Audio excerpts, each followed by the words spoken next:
didn't work. Hey, everybody, I am Tommy, and you are on the lifeboat. Renee B., good to see you. Brock Bandy. Renee B., you're on time. Not sure what to do. Brock Bandy, Jane Aldrich, DS Kitty Diane. I'm just messing with you, Jane. The Aldrich sisters are here. Good to have you. Good to have you. This is going to be fun, people. This is a little bit of a Diddy update. Winchester Super X, how are you? Christy Melinda, good to see you. Just Joan, there you are. So you may remember I did a video recently where I talked about Diddy getting in trouble inside Fort Dix, the prison that he is currently doing time at, which isn't a camp. I keep getting emails. He's not in a camp. Mike Bragg, good to see you. He is in a federal correction institution low. Tommy Stiggs, holy hell, how are you, man? Good to see you, Tommy. You know what? If you people haven't hit subscribe to Tommy Stiggs' channel, you should. It's telling you, it's like being back in New York. I dig it. It's a lot of fun. Linda Burton, Diddy, damn right he did.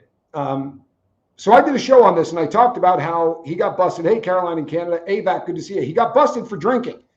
And a lot of people crapped on me and said, that's a rumor. There's no truth to this. Kathy, good to see you. And people are still saying that he did not, in fact, get busted for drinking. Whitby Island Girl, how are you? And the reason they say that is they're able to say that because the prison hasn't released that information, obviously it's not true. The prison is never going to release any information about an inmate and the trouble they get in. Zelda, good to see you. It's never going to happen. Murph, what's up? So I said at the time, that is what we used to call a 112 or a 113. That is Bureau of Prison Code 112 or 113. Hello, Joanne Adams. Good to see you. Johnny Scoville. There he is. A 112 or a 113 used to be the manufacturing of alcohol or getting caught with dope. There we go. Coffee on us here at the Social Club. You are very kind, Tommy Stiggs. I appreciate you. I'm going to have to stop in and see you. I'm now in South America, so my time is a little different, but I'm going to have to pop in and catch one. I'll get up whenever I have to. Karen Harris, I'm glad that you are here. So that used to be a 100 series shot. They don't call them write-ups in federal prison. They call them shots. And a 112 or 113 covered either drugs or alcohol. They've broken that up apparently after I graduated. And nowadays it's a different number, but they're still 100 series shots. A 100, right? The lowest number that you could get would be a 100. A 100 is killing someone. Hitman, good to see you. So this is a fairly serious infraction when you get popped for a 100 series. And at the time I said, normally what they're going to do is take away 27 days of good time. Not because I am a professor, but because I lost 27 days of good time so many times, I don't want to admit it. But it happened to me a lot. Barbara Waite, good to see you. Very often I got written up for alcohol or for drugs in federal prison.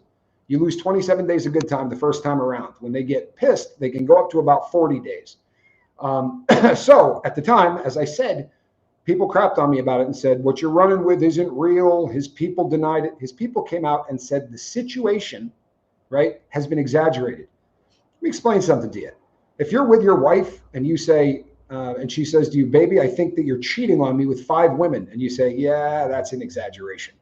You're not denying that it happened. You're just saying it might be 4 women, right? Well, it's the same kind of thing. He absolutely got busted. And the proof, as they say, is in the pudding. You know how much I hate saying, I told you so. Can't back that up, Johnny Scoville. Pretty big fan of saying, I told you so. But his out date has moved. Anybody want to take a shot in the dark by how much his out date has moved by? Come on, you guys are pretty sharp. Somebody take a guess on this one for me. Shannon Young, good to see you. Please, somebody take a guess on this. I will find it somewhat amusing if you guys get it correctly. He is no longer getting out in May. He's now getting out in June. It has moved by 27 days.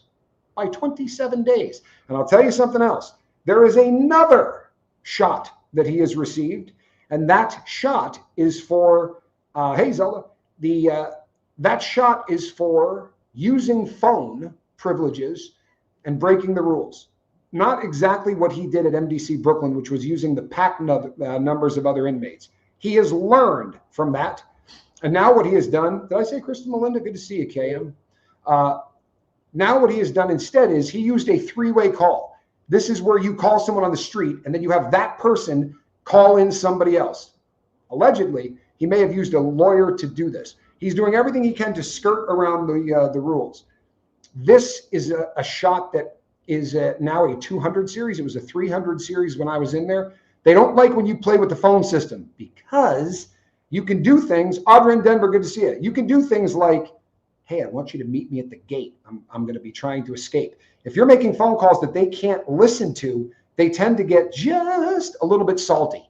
So this particular phone call, allegedly, he was asking for somebody to bring money to the prison. I don't buy this. People are running with this story. He said, when you come to visiting, bring 200 $1 bills. There are two different camps on this. Some people are saying it's just absolute drug money that he wants to bring up there. If you're buying drugs, you're not doing it with dollar bills. Why would you have somebody bring up a stack of $1 bills? Makes no sense.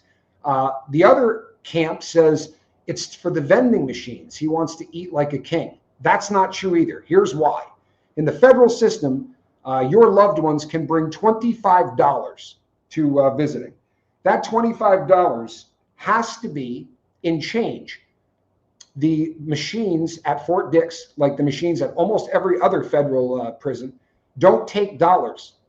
It's not an option. So you have to bring in your money, $25 max, in a clear plastic bag, because as your people are coming in, they're going to get pat searched.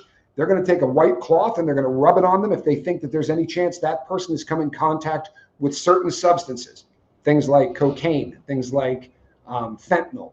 And if that cloth turns any kind of color, you're getting booted. You don't get to hang out. They also can say, what car did you drive here? That Mercedes. They can go out to the parking lot and say, we'd like you to open up that car. We'd like to look inside it. If it smells like you've been smoking a little weed, that's not going to work either. Maybe he meant $100 bills. Even if he did, okay, let me tell you, because that is something that a couple of other people have said, right? That perhaps this was code, because very often if you're gambling, you'll say, I want 50 cents on something when that's not really what you want, or you want $1 on something. Very often that dollar could be $100. Money is worthless inside a prison. There is nothing you can do with it other than get caught with it. You are then going to have to try to smuggle the money back out of the prison. It makes no sense. Inside prison, there is a cash system where they use stamps. And the reason for that is it's a fiat currency of sorts, right? It has value. So when you buy it from store and it comes in a flat book, usually in the federal system, a flat book is worth anywhere from about $8 to $10, depending on what yard you're on. Now, you may pay more than that for it, but the second you walk out of the commissary, that's what it's going to be worth. If you break that into stamps, they then take rubber bands and put them around it. They buy hair tie rubber bands, the really small ones, the kind that Johnny Scoville used to use in his beard. And they'll put one way and one the other, and they call that a yard book, right? Those are yard stamps. They're worth less money. The reason being, they're harder to convert. If you have flat books, you could leave prison with a crap load of them and actually get rid of them. You can go to a mailboxes, etc. You can go to all kinds of places. This is in the federal system. The heroin alone is a $1 billion a year industry in prisons. No, really? $1 billion a year industry. Those people have to take some kind of currency. That is for small amounts of drugs. If you're Diddy and you're trying to buy big amounts of drugs, then you do street to street, which is what the fellas inside call it. Neutralizer, good to see you.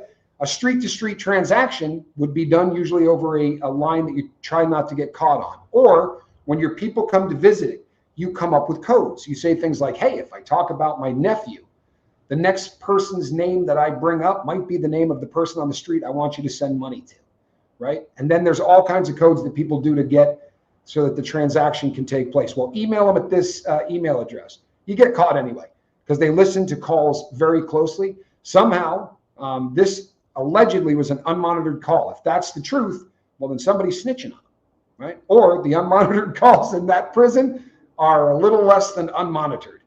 But his camp is saying, yeah, there's so much drugs through the system, Zelda, it's incredible. One of the reasons for that is on most yards, an amount of drugs that could be worth $100 on the street could be worth as high as $700, and on some really dry yards, as much as $1,000. So there is a huge markup. It's like anything else. If you take drugs across the Mexican border, They're worth 10 times more when they get into the United States than they were in Mexico.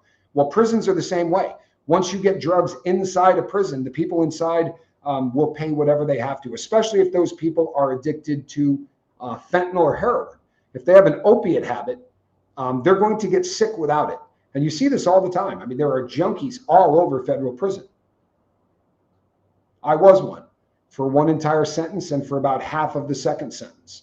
It's a fairly ugly environment in there. There's usually, on most yards that I have been to, speed is always there. Crystal meth is usually on the yards. Heroin is on the yards. Not so much at FCIs, but at USPs, it's a lock. There's a lot of drugs in there. But it runs very different at a USP. They will tolerate those kind of phone calls because the other option is you can't get the money to whoever you're supposed to get it to on the street. That's probably going to get you hurt. And they don't want that at the prison. They also don't want, chances are, right, you're going to be buying these drugs from outside your race. And I say that because there are certain races that sort of lock down certain drugs. And the heroin trade or the opiate trade very often is not the white boy trade. So if there's a guy in there buying drugs from a different race and he doesn't pay that race, then the white guys are either going to have to smash him off the yard and hurt him to keep from a riot happening, or the people they're buying from are going to do that. And if they do it, then race riots happen and all kinds of stuff. But he's at a low security facility. There may be a ton of drugs there. There's no way to tell. They say that there is. They also, though, say that the warden is really, really tough. Why, thank you, Karen. I'm a fan of this hat as well. How do you imbibe the drugs? I'm sure it's hard to find a rig. You know what, Renee B? That's a great question. Rigs inside are called very often binkies, right? Or era, as the Mexican guys will call it. Those things will be used literally for years. And the way it happens is there are diabetics on the yard, and they wait for a moment where the people who are working in medical are slipping, or anybody that is a orderly inside the medical facility will go in and pull syringes out of the red container that you throw used syringes into, and then they will shove it in their backside because those orderlies are usually searched on the way out. So they will keister this, right? He has to do his whole time. Yeah, I don't know that they have not sent him to the hole, and they very well may not. Again, I don't know Fort Dix like I know other facilities. I was never there. But I have been to facilities that don't have a segregated housing unit. And if that sounds like it doesn't make any sense, it's because when you have a complex, sometimes they will do what they call transeg. So let's say you're at a prison in Colorado and you're at Florence. They have a supermax, they have a max, they have an FCI, they have a camp. If you get in trouble at the camp, they don't have a SHU, a segregated housing unit. So they'll send you to the FCI. Or there are places that FCIs don't have them either, right? Tucson, Arizona was that way. So if you got into trouble in Tucson, Arizona, they transeg you across the street to the USP. And in that USP, in the hole, the SHU, the segregated housing unit, you would have campers, you'd have FCI people, you'd have people from the pen, but they keep you separate. You're not ever going to be in the same tier because they don't want the bad guys rubbing off on the not so bad guys. I can't believe Diddy just got there and drinking. He didn't even wait to get comfortable. Yeah, I'm not shocked by this. And in all honesty, I'm not even really bummed out by what he did. This is pretty common with every inmate. But this idiot doesn't realize he's not every inmate. He is under the microscope like no other inmate in history. Most of the people that are guarding him watched everything that we saw, right? They heard all of the stuff about the freak-offs. You got to realize that some of the people in prison were on the street when this was happening, but all of the guards were. So they saw the video of him beating up Cassie Ventura. Within the prison, normally putting hands on women is considered really bad form. If the fellas aren't going to do something about that, the cops are going to do what they can, still staying within the system. One of the other things that has come out is he is now working in the chapel, right? He has a job within the chapel. Kerplot, Wang, good to see you. He told the judge he had been sober for 25 years. You're absolutely right, Queen Quiche. Obviously, he lied, right? But he had a job in laundry. Chances are Something happened with that. I mean, it may be one of those things where he thought, hey, this is a better job. But normally, if you quit your first job, they're pretty pissed about that. The first job that you get when you get there, you're supposed to try to ride out. You're not supposed to be job shopping on your first week. More than likely, it could have been one of those situations where they were making the wine there, or he got the wine there, or somebody that he got caught with worked there. But I think he got bounced out of that job. So now he is working in the chapel. I don't know whether or not, do you think most guys wait a while to drink? No, I don't. I think convicts do. Guys that have done a decent amount of time won't buy drugs the day that they get to a yard because they don't know if the person they're asking for drugs is a rat. So most guys, when they get to a prison, and the exception to this would be junkies because they basically can't not do their drug, right? People addicted to opioids are going to get sick without opioids. The most popular opioid now in the federal prison system is not heroin, and it is not fentanyl. It is Suboxone. Suboxone is for those who don't know, the drug is called buprenorphine, and it is mixed with, I believe, a 4-to-1 ratio with Narcan, right? Lawn dog. Diddy is getting more time? Yeah, he absolutely is, lawn dog. And here's how he gets more time. When you violate Bureau of Prison rules, here's what happens. You get a percentage of your good time taken away for every serious violation. So when they give you, you show up day one and they give you your out date, this is the day you're leaving, that's based on a couple of things. One of them is that you're going to get your normal credits. That's you doing the actual time. Some prisons force you to work to get that. Now, allegedly, Fort Dix is one of those prisons where if you want to get your normal good time, you have to have a job. So they calculate that in and assume you're going to do everything right. Okay. So when you get there, they say your out date is going to be May of 2028. He gets in there and instantly starts screwing up, and he gets caught with booze, either on his breath, in his system, or he was making it. Probably not likely that he was making it because it takes a bit of time to learn these things. Chances are he bought himself, either a gallon or a half gallon. He might have bought a quart, but he bought some wine and he drank it. Now, they said it was made of Fanta and apples, right? Fanta soda and apples. That doesn't mean that they took a bottle of Fanta, threw a bunch of apples and some sugar in it. They're using the sugar from the Fanta. So they use what's called a stinger, which is just a device that you throw into water. It's plugged into a wall. And the two wires that like you would have on a lamp or anything else come out like this, and they put something in between it. So as the current hits that metal gets hot. Hey, Kelly, they throw that into the Fanta and they boil off everything but the high fructose corn syrup. In order to make wine, all you need is bacteria, right? You need a bug because it's fermentation. It has to rot. And then you need food, which sounds like they were using apples. And then you need a crap load of sugar. And a guy explained this to me when I first got to prison. And they said that the bug, right, the bacteria, it eats sugar and it farts alcohol. And that's kind of how it goes down, right? Because it gasses up. But he got this, Pruno, nasty stuff, really nasty stuff. Usually doesn't taste very good. Very often it'll be made out of things like ketchup, right? It'll be made out of things like potato flakes. This is designed to get you drunk. Nobody is sipping it with their fingers out, swirling it around and going, there's an overtone here of potato flake. There are guys that actually make stuff that's halfway decent tasting. But for the most part, it's pretty freaking nasty. It really is. And there are people, is it high in alcohol? I've seen a lot of videos that guys made where they say, there's not even enough alcohol in this stuff to get you drunk. That's absolute feces, right? If you know what you're doing, you can make it as strong or stronger than any wine you see on the street. But there are some keys to that. Like you're going to want to throw about 2 pounds of sugar per gallon. That becomes a challenge because you have to get that sugar out of the kitchen. This is why they do things like stinger off all of the fluid out of soda. Most yards no longer sell any soda that has sugar in it. There's a lot of stuff that has aspartame or whatever. Most of the yards I was on didn't sell soda that way. Wine a little bit more. Good to see you. He probably thinks he can get chapel wine. Yeah, Karen, the Eucharist in prison is not using real wine.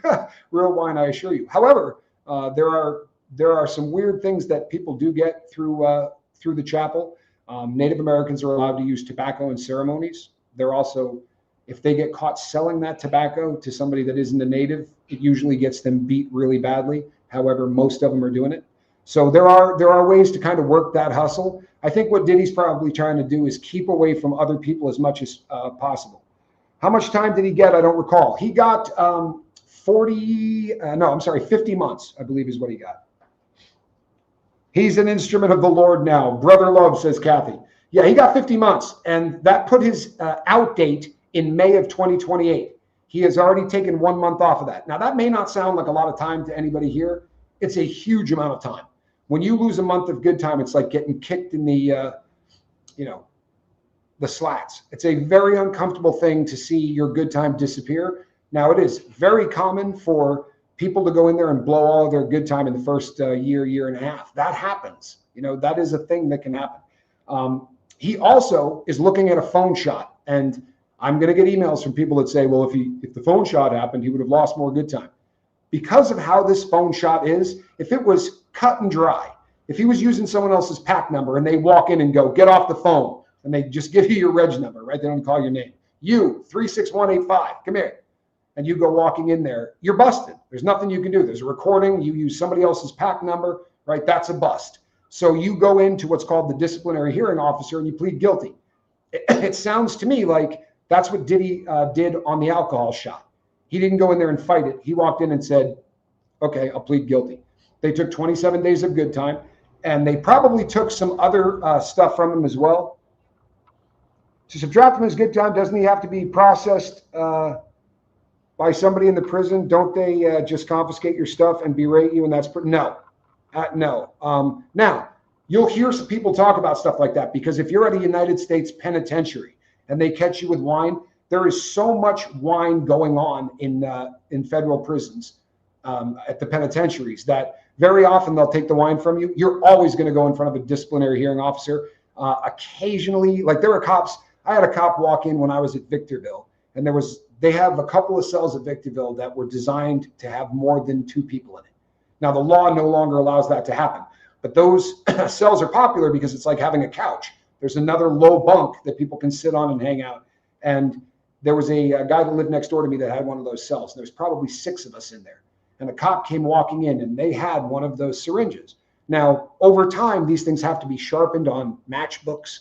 They have to be sharpened on concrete. This is a nightmare. I never used a needle in prison. I was not willing to take one out of somebody else's arm and use it, no matter what the hell was going on. That to me just sounded like a really foul concept. And a concept that didn't make a lot of sense. When I was at Victorville, most guys were shooting Suboxone.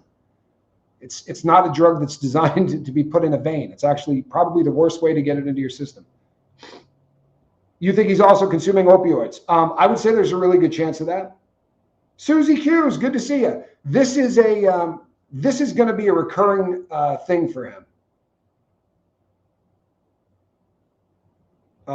This is going to be a recurring thing. If you go in there and you screw up in the beginning, they're going to be looking at you like you wouldn't believe. But when this cop walked in, there was a syringe on the table. There were guys in there. One guy had a tie around his arm.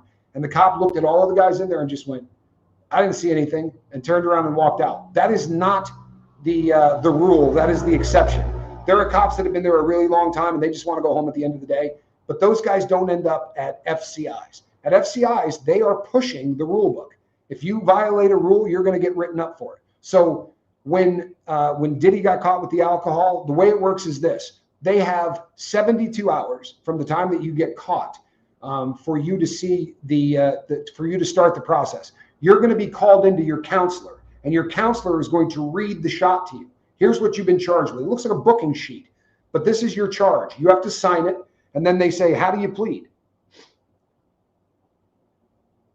Do you think he goes by Diddy in there? Absolutely. I don't think he could possibly get away from that name. But you go in and they read the shot to you and you plead. Now you're going to wait somewhere between 7 days up to 2 weeks, depending on how fast they can get you in front of a disciplinary hearing officer. If you plead not guilty, that can push it out a little bit further, because they will stall while their division, the prison itself, will now go try to build a case. More often than not, the people just plead. And disciplinary hearing officers, there's only a handful of them that work the entire country. It's not like every single yard has one. So more often than not, you're looking at them on a TV about the size of the one behind me. And you sit in front of it like you're Skyping, and they move through them. It's not like being in court. You walk in and they go, how do you plead? Not guilty. Here's my witness. What is the witness going to say? The witness comes over and goes, yeah, he was with me. He didn't do any of that. Yeah, I don't believe you. I'm going to find you guilty. I'm going to take 27 days, good time credits, GTC. I'm going to take away your store. And if the DHO is cool, the disciplinary hearing officer is cool, he will say, what do you want me to take away? And your options are, you can lose your iPad. I mean, your the MP3 player. You can lose your MP3 player. You can lose store, so your ability to go and buy things in commissary. You can lose visits, or you can lose your phone. If you screw up massively, they'll take all of them at once. You will lose. What's that? Really? Yeah, absolutely. I punched a cop and they took everything. Absolutely everything. Is Suboxone prescribed in prison? It's in film. And when I was in prison, the last 2 weeks that I was in there, a guy came to the prison that I was at, and he went to pill line each day to get 8 milligrams of Suboxone put under his tongue. Looks like a breath strip. This is why it's so popular in prison. It is much easier to smuggle a breath strip into a prison than it is a big ball of dope, right? You can smuggle in hundreds of these things in legal mail. They do what's called pocketing. In theory, the feds aren't allowed to open your legal mail unless you're standing there. So if you get a stack of paper this thick, right, from your lawyer, and there's 200 pages in there, they will take one piece of paper and make a pocket, right? So a small little pocket in there, and they'll slide a bunch of Suboxone into that one page, or they'll do that in 5 different pages with 6 to 8 strips in each one. And the cops will open it. They're not supposed to read it or look at it. So they just sort of flip through it. Suboxone is used to help treat people who have opioid dependency. It is an agonist-antagonist. It's a very fascinating drug. A guy named John Lewis designed it. Really an incredible drug. Buprenorphine itself, when it hits your brain stem, when it starts getting to the MU receptor, it kicks everything else off. So if you're a junkie and you take Suboxone, it's going to knock all of the other dope in your system out at once. And you go into what's called precipitative withdrawal, which is just nasty. It's not an issue in prison because most of these guys aren't doing anything but Suboxone. But they cut a strip into 16 pieces usually. They call it 16 cuts. Some places will sell those in 32 cuts. Obviously, the smaller the size they make it, the more money they're going to make. But below 32 cuts, and they're always triangles. They take the strip, cut it in half, and keep cutting triangles smaller and smaller until they have 32 little pyramids. And it's expensive as hell, right? For the people that are trying to stay wasted on it, they can spend hundreds and hundreds of dollars a week. It's a rabbit hole. Now, there are yards that they're cheaper on because the security isn't as good there, or because there's 5 or 6 guys smuggling in at the same time. It's just basically simple supply and demand. If you got 50 guys bringing in strips, they're going to be $100 a piece. I've been on yards where nobody was bringing it in. There was 1 or 2 guys that brought a bunch with them, right? They hoop it. More often than not in a chapstick container. You're then rolling the dice that when you get to where you're going, they don't have a body scanner, right? They x-ray people when they first get to prison looking for weapons, phones, anything they can secret inside their body. Recently, they have moved to the back spatter machine, which is just very much like what you go through on an airport where they tell you to put your hands up and not move. Okay, they have those in federal prisons, and they will look to see if you have stuff that doesn't make sense. And people get caught that way all the time. If you get caught, they put you in a dry cell. It has no toilet, it has no sink, and you will have to pass 5 or 6 bowel movements before they allow you to get out of there. Lovely. And some cop has to actually take that to a sink and hose through it. Okay. That's probably not what he was thinking when he took the gig. I was given Suboxone, but I couldn't take it. It made me so itchy. Yeah, here's the thing about Suboxone. Hey, Catherine J. Suboxone to somebody like me isn't going to give you a buzz because I was addicted to opioids for such a long period of time. Suboxone will not make me feel any sort of way. But if you've never done an opiate, this is a rugged drug. I think I've told the story, this particular story on the channel before, but I had somebody give me a pile of it. And on the street, I didn't really mess with it. I knew what it was, but I was doing heroin. There was not much reason for me to give a rat's patootie about Suboxone. But I was given a bunch of it, and I was sort of trying to create a market, and I was handing stuff out to people, and I followed the instructions that were given to me, right? Whatever you do, don't take more than about a 16th of this. And I was walking down the tier that night, listening to all of the different cells that were vomiting. I bet the majority of junkies in prison got hooked on by Suboxone. Yeah, that's a sad phenomenon in the federal prison system, is that there are guys who didn't have a habit of any kind and went in there and got addicted to Suboxone. And when the Suboxone's not on the yard, then you just have tons of people that are sick. For instance, if you get in a fist fight and they lock the place down and you don't get visiting for 3 weeks, dope stops coming in. You're allowed to kiss your significant other in visiting. And when they come in, hey, Catherine J., very often there's an exchange. You go up and kiss your girl and she spits a balloon that has a bunch of Suboxone in it and you swallow it. Now, that needs to come back up within a small window of time, usually 45 minutes to an hour for most people.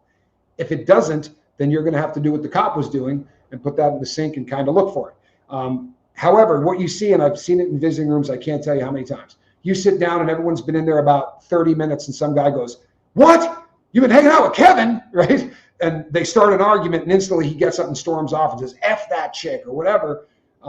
They probably weren't fighting. He wants to get back to the unit in time to drink a little shampoo or stick his fingers down his throat so that the stuff can come back up. It is a system. You would not believe how much time and effort is spent trying to get stuff into the prisons. Yeah, the creativity is ridiculous. For instance, you can go up to these vending machines and you can buy candy bars. One of the popular ways to get in larger drugs, not Suboxone, which is easier to smuggle, but like bags of dope, they'll take a full-size candy bar, right? They buy at 7-Eleven. They'll go home and take a razor blade to cut a square out of the top, and then they'll hollow out the inside of the candy bar, and they'll put 1-gram balloons in there, 7 of them, right? So you got a 1/4 ounce of dope. Then they'll put that piece back on the top and hit it with a torch. Just get it kind of melting, and they'll shove it back into the refrigerator. Then they put it back in the sleeve that they opened really carefully, and they glue that shut. Crazy as this sounds, right? Then the person comes in, and before the inmates get there, their families are all buying stuff. And as they buy it out of the vending machines and microwave it or whatever, they have to bring it up to the cops and go, "This is what I bought." And the candy bar will be in a packaging there, and the inmate will wait until the end of the day. He'll eat all kinds of stuff, and that dessert will be last, and he will get those balloons in there and swallow them, and then hope to get back to the unit within 45 minutes so that he can hurl it back up and make a fortune. That stuff sells for a lot of money. One of the other things that was really popular was the K2 stuff. This is they call it a synthetic cannabinoid. It's probably way more akin to a synthetic PCP than it is synthetic weed, but it's they can spray it on paper, right? They mix it with denatured alcohol and then they will put it on paper, and the people smoke the paper, and that stuff is nastier than anything I've ever seen in my life. Is that what makes you lock up? Yeah, people lock up. You'll see people literally freeze in place. I've told the story before. I had a guy that was at the food slot. His head, he was just bent over, and I was like, "The cops are going to be counting, man, right? You got 15 minutes. You got to move." And 15 minutes, didn't move an inch. And then I heard the doors open, and I just went over to him with a magazine. Like, the cops are not on it, but I went over with a magazine and kind of put it down in front of him, and I'm pointing at something. But he was bent over at the waist. Just it locks people up. I've also seen people scream at the top of their lungs. Saw a big, huge dude, look like the cat from the Green Mile, get out of the shower and walk across the entire day room, dragging his towel behind him like Linus, naked as a jaybird. And the cops were like, "Hey, what are you doing?" He's like, "Hey, heading back to my cell." They were like, "Okay." You see him hit the deuces. The panic button inside is called the deuces. K2 is no bueno, says Christy Melinda. No, it is not. And it eats people's brains. Like they call them deuce heads, right? Or tune heads. For whatever reason, K2 got the name Tune on some yards, and they call them tune heads. These guys are just their brains are shot. I mean, shot. They walk around zombie like and they so rough will come back. No, I don't know the answer to that because most of them just continue to smoke, and they smoke it like crack. Like they smoke it, and 40 minutes later they got to do another hit. And they don't have pawn shops obviously in prison, but there are guys who run very similar kind of operations. They call it clucking. So you can go in there with a brand new pair of shoes and say, "I need to cluck these until store day." And the guy that lends the books of stamps to the weirdo so he can go buy more K2 will fill out a store list, and that person then has to go get it. The cell phone crisis in federal prisons and regular prisons. What are your thoughts? Well, here's the deal. That is a way larger a problem in state facilities than federal facilities. The feds have absolutely, hello, Catherine. The feds have massive budgets, right? So they have these little devices that they go up and down the tiers with. And guys in the cell tend to relax. If you're going to use a cell phone, you kind of have to have somebody at the door, because if they come in and start walking through, they will be able to trace that there is a phone and they can go right to the units. And all of the time I did, and I did a lot of time in federal prison, I only saw phones 2 or 3 times. They don't last long. You get caught with them. And it is called an escape tool in the feds. Wow. If you, yeah. Well, I mean, think about it. You know, this is a very important thing. If you're trying to go over the fence, or you're trying to have somebody meet you, or you're trying to have somebody get something and throw it over the fence, or bring it in with a, you know, any of the rules that are really seriously nasty, you know, cell phones allow that kind of stuff to happen. It allows drug dealing, all kinds of stuff. Conversations they can't monitor. Conversations they can't monitor. And I mean, to be really honest, most idiots will go and post stuff on Facebook or Instagram, and there are entire squads of feds that do nothing but look at those places. K2 sent my son to the hospital with seizures. A prison doesn't notify family when they're admitted. Yeah, he told you later. That actually happens often. In fact, it happens so often that they no longer call them overdoses. It's called an episode. They'll say there was an episode in Unit 7.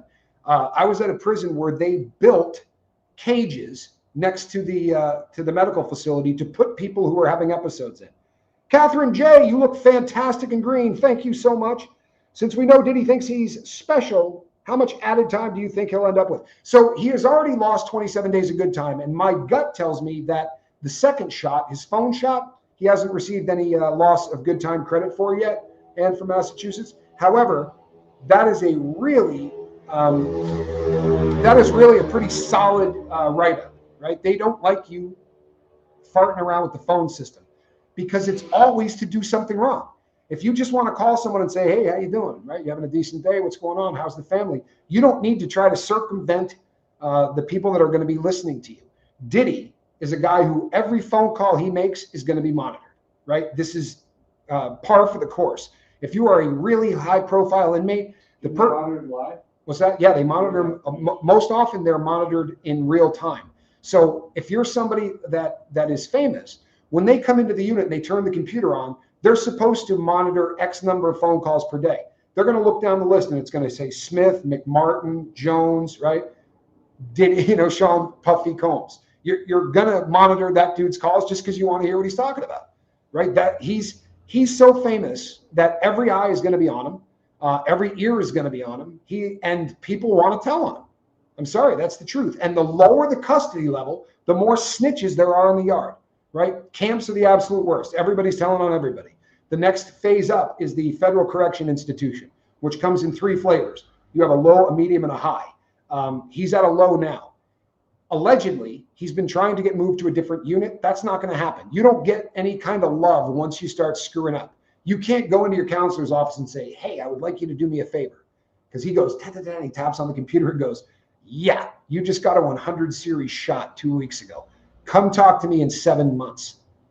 Now, allegedly, there's another shot. Are you allowed visitors right away? Yes and no.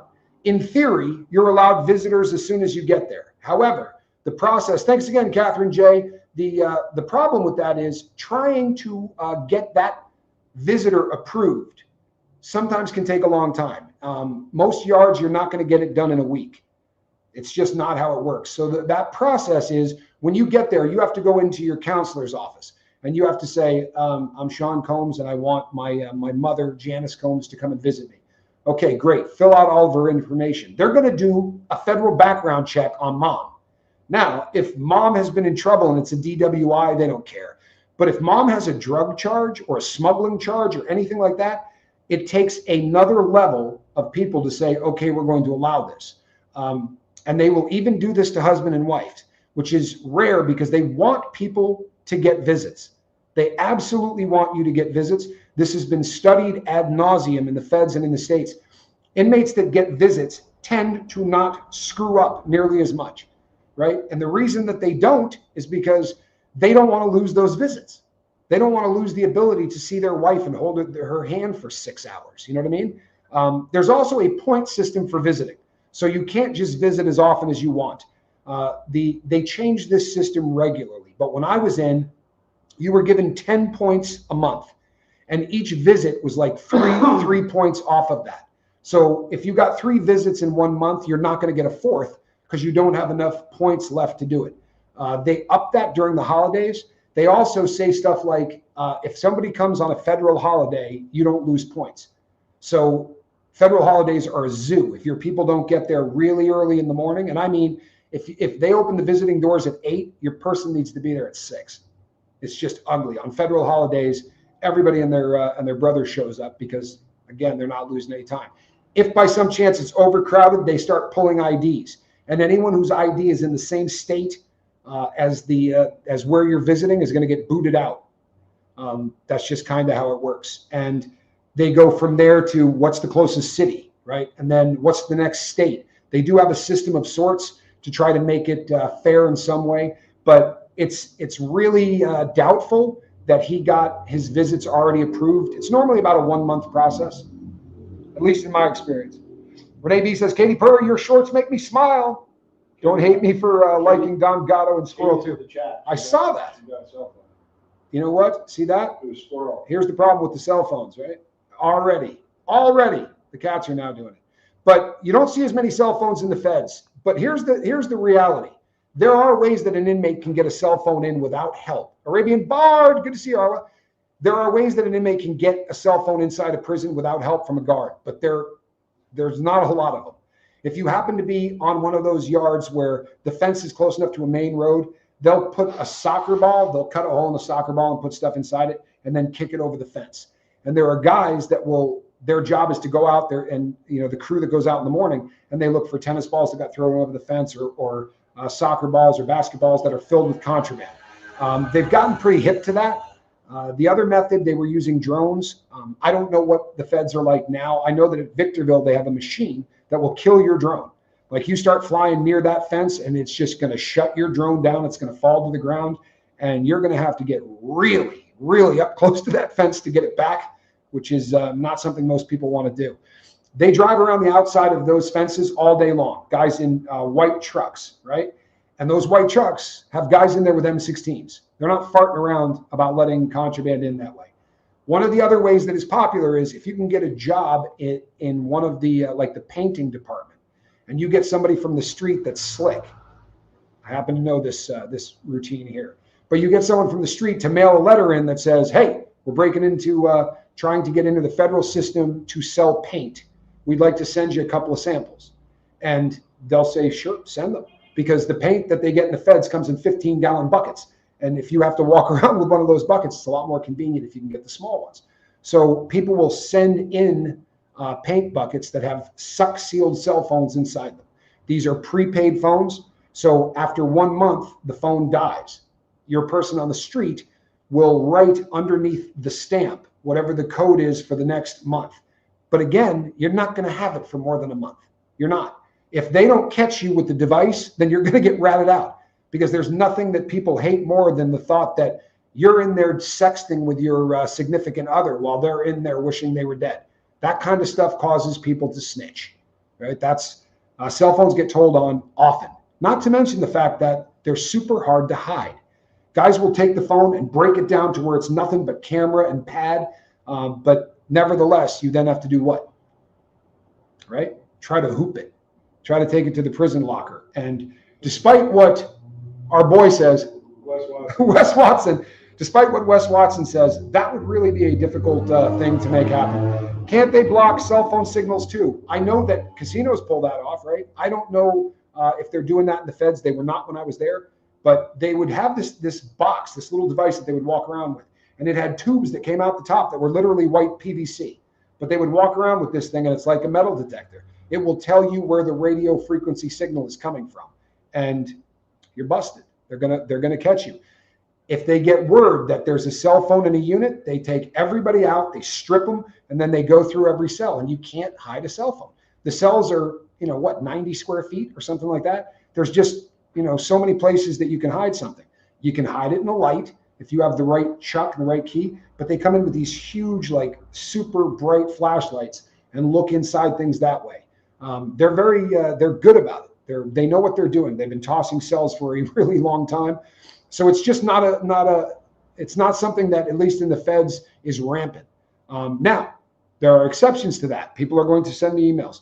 I went through Atlanta. It's a true story. Atlanta is a holdover on the East Coast for people that are traveling. Hello, David. So it's kind of like if you're going west, you're going to stop in Oklahoma City. If you're going east, you're going to stop in Atlanta. It's a very, very old prison. It's in the middle of the city. And the first day that I was there, a guard came up while he was bringing dinner and said, "If you want me dope, talk to the orderlies." A guard. And these guys were walking around wearing chains. They had high top Nikes on, and they were making cell phone calls. And it was so out in the open, it was terrifying.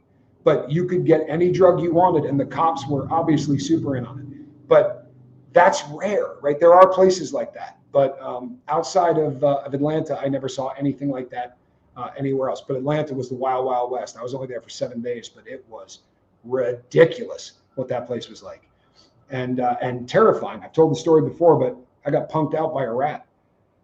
They also likely got electronic gadgets to detect surveillance cameras as well, including hidden cameras. Well, there are cameras all over the place, and they, contrary to the Epstein narrative, if that camera goes down, they're going to replace it so fast it's going to make your head spin. Unless, of course, Epstein happens to be in the unit. They don't allow cameras to be down because it opens up for lawsuits. It opens up for all kinds of bad things that can happen. Some of the most inventive, creative, and intelligent people are in prison. It's a shame that they didn't exhibit that on the outside. Another really popular thing is, excuse me, people work with ceramics.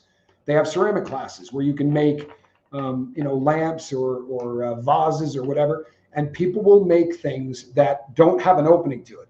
And then they will send these things out to the street, and the person will send it back with a return to sender address on it. But before they do, they will cut it open and get stuff inside it, right? So the false bottom or however it's built, so that they can smuggle stuff in that way.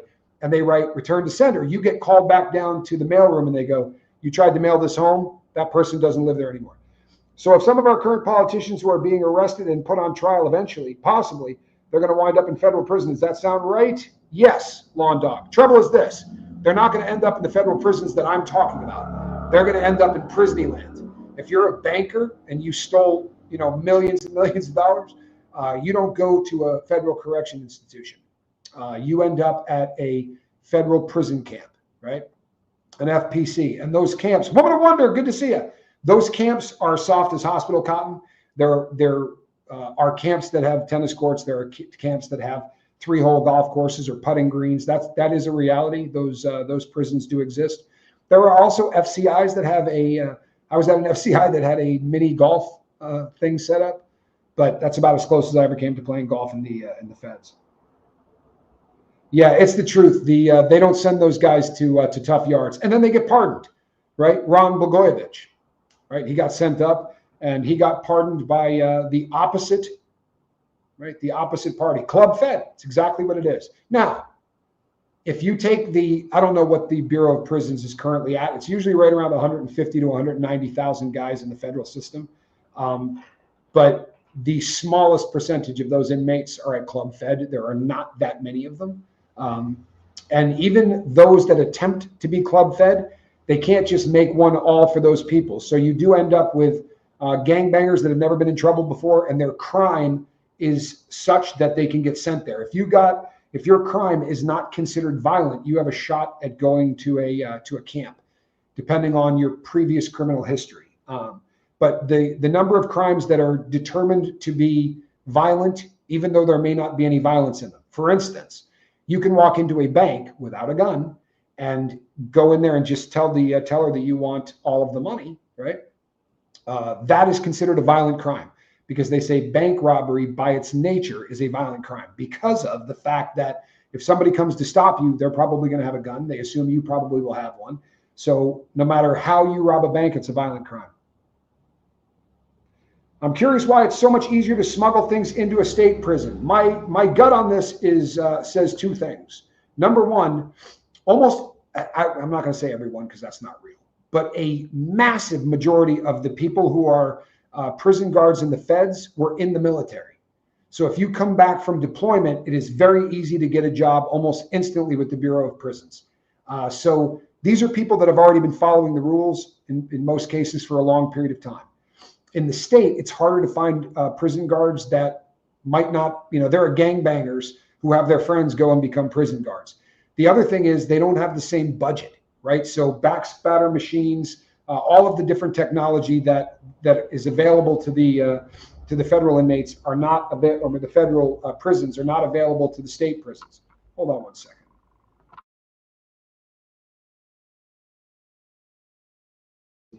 Sounded remarkably like a trumpet. There's also a very big pay difference between what a federal employee and what a state employee makes. And the smaller the amount of money you're paying a prison guard, the more likely they're going to be to decide to maybe just bring in one batch. And the problem with that is if you bring a batch of dope into an inmate, he owns you, right? It's just how it goes, or she owns you or whatever. Because once you brought it in and you go, yeah, I'm not going to do that again. They go, yeah, you are, right? I'm already in here. I will go down there and tell them exactly what happened, what day you brought it in. They'll look at the cameras, see you coming into my cell. Trust me, you're bringing more in. And then it just keeps ramping up and ramping up. So that would, what a stupid thing to do. And very often they end up in the same prisons, right, or in the same prison system as the people that they were guarding. It really is one of the worst things that you can do. The cop that I punched got caught bringing in dope. He got caught bringing in 4 ounces of meth. It's probably why I didn't do more time. Though also got to remember the classic saying, nobody else is perfect except for the karma cosmos. Well, I'll tell you something. The cops that get caught bringing stuff in, can you imagine what it's like to go and do? Johnny did not ever do time, although he visited a lot of county jails across the United States. I'm sorry, that wasn't nice. That really wasn't nice, but it is the truth. State prisons are usually in super small country towns too. Yeah, there's something to that, although they do that in the feds too. Nobody wants a prison in their backyard, right? They don't. It's funny because it's true. In fact, I think I told this story before, but it was on Johnny's birthday where he said, I'm going into Houston. And I said, do me a favor. He said, what? I said, don't get in a fight. Don't get arrested. Called me later that night. You treated me like that. 2 things he said. He said, I got in a fight. And I'm at Memorial, which is a terrible jail, one of the nastiest I've ever been to. Memorial is terrifying. No, it's an ugly jail. People try to take your shoes. It's a really, really ugly jail. But so between state and feds, there's a big difference in budget. It's a massive, massive difference in budget. In the feds, every time one department in a prison blows their entire budget and they spend every penny, the following year they're going to bump up their budget by 15%. So it's gotten to the point where the budgets in there are insane and they need to buy crazy devices like the cell phone stuff, because if not, you're not blowing all of that money. You can only repaint things and throw out, ovens. But if your job is, your SIS, which is like the FBI inside prison, they're going to do everything they can to spend their budget, and they're going to do it on cool gadgets. So a lot of it has to do with money. I really believe that. And also, on top of that, the feds break off very different sentences than the state does, right? So people that get caught, why, thank you, Twilla. I will absolutely take that into account. Yeah, that's an interesting case. God works in mysterious ways. Yes, he absolutely does, which is probably a good thing for Johnny. But the federal system gives long sentences. And when you get out, you have to go on probation. It's a very different system in the feds than it is in the state. For instance, Diddy gets out, he's not out.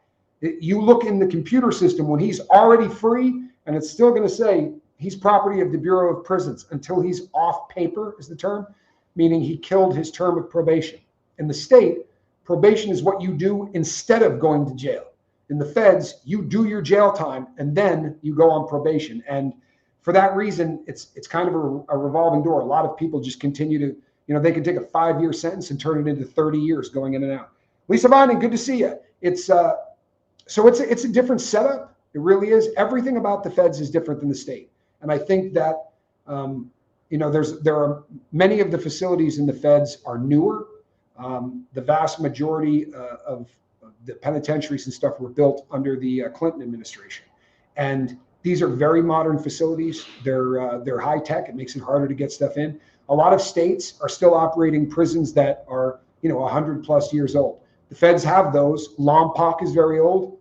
Atlanta is very old. Lewisburg is very old, but there aren't a lot more than that. I mean, Terre Haute has a FCI that was built the same year as Lewisburg and all of the others. Makes you think of the classic Blues Brothers film. Great reference. That would have been Joliet, and they make reference in that to the watch this memory. When he says how was the food? Oh, it was bad. They serve a wicked pepper steak. Not as bad as the cabbage roll in the Terre Haute federal pen. Good reference. I've had the cabbage roll. No, they don't serve cabbage rolls, but I have been at the Terre Haute federal FCI. It wasn't at the pen. Does anyone else have questionable dating apps coming up on this stream periodically?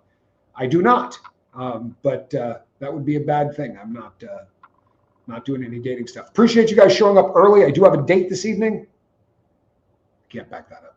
My Ecuadorian girlfriend. Somebody dropped that in a chat the other day. Got a kick out of that. So to recap, if you just got here, Diddy has already lost 27 days of good time. That is most assuredly a 112 series shot, meaning he did get caught with alcohol. And all of the people that told me I was wrong, 27 days is standard operating procedure for your first alcohol shot. Now he's under the microscope like few others. On holidays in the feds, they will roll into your unit and breathalyze a random number of people. They might say, I want 20 guys or I want 30 guys. But they do that on holidays, 4th of July, World Series, Super Bowl, Christmas, New Year's, all those kind of holidays, because people make wine for those days. I was in a prison where they came in on New Year's Eve and took 31 people out of that unit. 31. What's that? Christmas Eve. No, on New Year's Eve. Wow. Oh, but they'll take them out on Christmas. They don't care. I got thrown on the watch and did 3 holidays on it. Yeah, back that. I did Thanksgiving, Christmas, and New Year's on the watch. That was at FCI Terre Haute, where they didn't have windows. I'm not kidding you. I mean, they had them with bars and everything else, but the windows had long been broken out. So they would shove towels in there to try to keep the temperature up, and you could go and see your breath. And of course, I was wearing a dress, which made it all the more fun. I had one of those, smocks.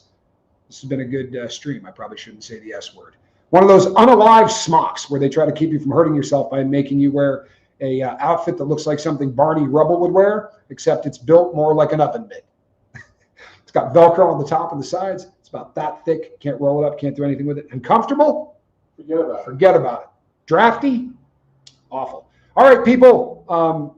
Diddy lost 27 days of good time. There is another shot pending. I promise you there is. There's a phone shot pending. He may or may not lose good time on that one. As I said the last time I talked about this, everybody loses time on their first alcohol shot. My father worked at Joliet in the 40s and met several famous criminals. Yeah, Joliet's a facility that a lot of famous people went through. Lewisburg, on the other hand, you want to talk about a lot of famous people going through there. Anybody, and I mean anybody, that wore a pinky ring and were fond of Adidas tracksuits, if their last name ended in a vowel, they went through Lewisburg. In fact, J Block second floor was the unit that, if you watch Goodfellas and they're in there cooking, that was J Block second floor. Not really, because they didn't film there, but that's what they were representing. That was the mob floor, and the doors didn't have locks on them. They treated those guys completely different. Those days are over. When I was at Lewisburg, there was a cop that was around back then. He was a youngster at the time, and he said when they opened up the mafia unit at Lewisburg, he said you could watch the parking lot change from trucks to Cadillacs. He said it was just unbelievable. In fact, you can do a little research. The Beach Boys played there for 4th of July. Wrap your dome around that, Johnny Scalable. They brought in the Beach Boys. I didn't get any of that love when I was in there. All right, people, that's the 1 hour mark. I happen to know that there's another Scoville going live. You should head over and check out my brother, Johnny. Bit of a legend. Bit of a legend. All right, people, between now and the next time I see you, put a little love in your heart. Thank you for spending time with me. I appreciate it. And Schadenfreude, right, the German word, I'm sorry. I do take some joy knowing that Diddy's losing good time. He is an arrogant guy. He hurt a lot of people. He had absolutely no remorse. He went in and lied to the judge, lied to everybody else, tried to fix the trial.